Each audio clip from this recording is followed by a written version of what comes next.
in a lot of ways, the report does an excellent job of framing this larger question, which is how will India manage urbanization? That we know that that's increasingly the population of India will live in cities, and how these urban centers, how the nation manages that growth will determine a lot about the economic trajectory of cities overall and how the population within those communities partakes in that growth or does not. And in ways there are particular challenges to the India context and trajectory of urbanization, but also some similar lessons I think that we learned from looking at how development has taken place in the US and in more developed nations. And that really is about how insightful, how much planning goes into how we're going to manage that growth. Because the growth will happen, whether or not you plan for it. So it's a real opportunity. And I think the Smart Cities Initiative represents an important tool, a significant investment in trying to manage that growth in a productive way. Because again, if it's not planned for, what you end up seeing happen is a more informal type of growth trajectory where you might see within cities the way they develop, you're either creating opportunities for certain segments of the population or walling certain segments of the population off from opportunity. And that really has an impact not just on the overall competitiveness of the city and being able to compete in a global economy to bring in investment and do that successfully in the long term, but also in terms of who gets to share in that growth. And does that become an inclusive type of growth that can really help do things like create jobs, alleviate poverty, have a longer term healthy impact on the outcome of cities and their populations. Again, this is where, if we're talking about in the context of cities, how place matters and how we develop places matter, how it can impact these things like access to opportunity, access to clean water, healthy communities, to safer communities, creating opportunities as we build places for people to live in safe housing, to have access to good services, to education. And that, when we say place matters, that means thinking across different types of cities. What are their comparative advantages? What are the types of,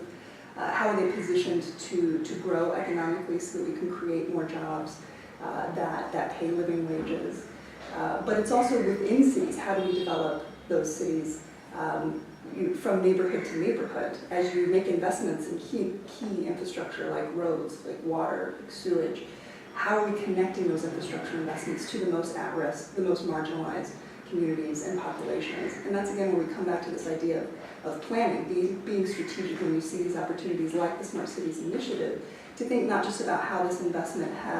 might create citywide opportunities, but how you really leverage each part of that investment to make sure that you're really creating those sorts of connections and opportunities that really redound to a larger group of the population, to a wider swath of the population.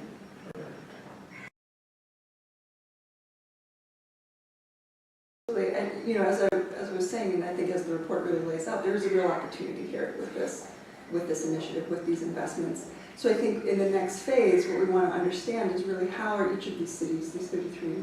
cities, what are they hoping to achieve? What are the goals that they have outlined with this investment?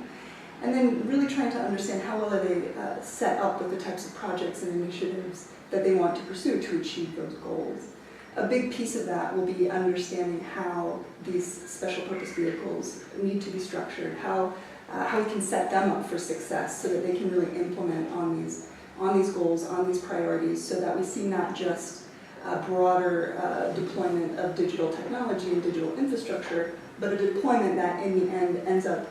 achieving these larger goals of economic growth, shared prosperity, really seeing the creation of jobs and that can benefit a wider swath of the populations in these cities.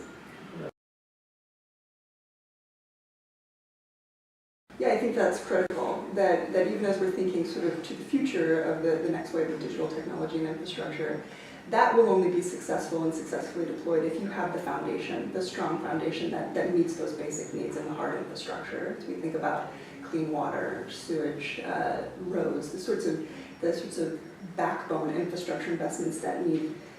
to take place to really make cities not only competitive and economically successful, but socially successful and healthy and safe places to live.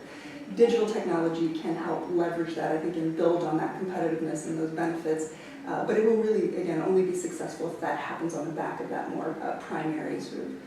baseline infrastructure. That's right. Yeah, I do think that there are a lot of lessons to be learned to look across different markets, to look globally at places how they've managed growth, because it feels very organic, and it is the way that these cities are sort of living organisms in the way they develop, but that doesn't mean it can't be managed at the same time, which doesn't mean prescripted or prescribed that you can only move here or we can only develop this way, but it's really trying to understand how to harness that growth in a way that becomes productive and, again, figures out ways to create connections to opportunity and economic opportunity, which is, I think, why a lot of people end up moving to the cities. That's what they're looking for, the sort of agglomeration economy, the benefits that come from living in an urban area. But to really unlock those benefits, again, I think we would benefit from the sort of forward-looking planning that really unlocks that growth in a healthy, positive way, creating connectivity rather than run the risk of such unplanned growth, which can end up, again, exacerbating all the challenges that can also come with living in a city: sprawl, congestion, lack of access to clean water and important infrastructure. There are multiple paths that these Indian urban centers could take in their development, but really in their trajectory where they are right now is you have a real opportunity to do it right, to get it right with these types of significant investments like the Smart Cities Initiative. That really represents an important opportunity that these places can harness to make sure they are developing in a way to become sort of the next century type cities you want to see positioned well in the global economy.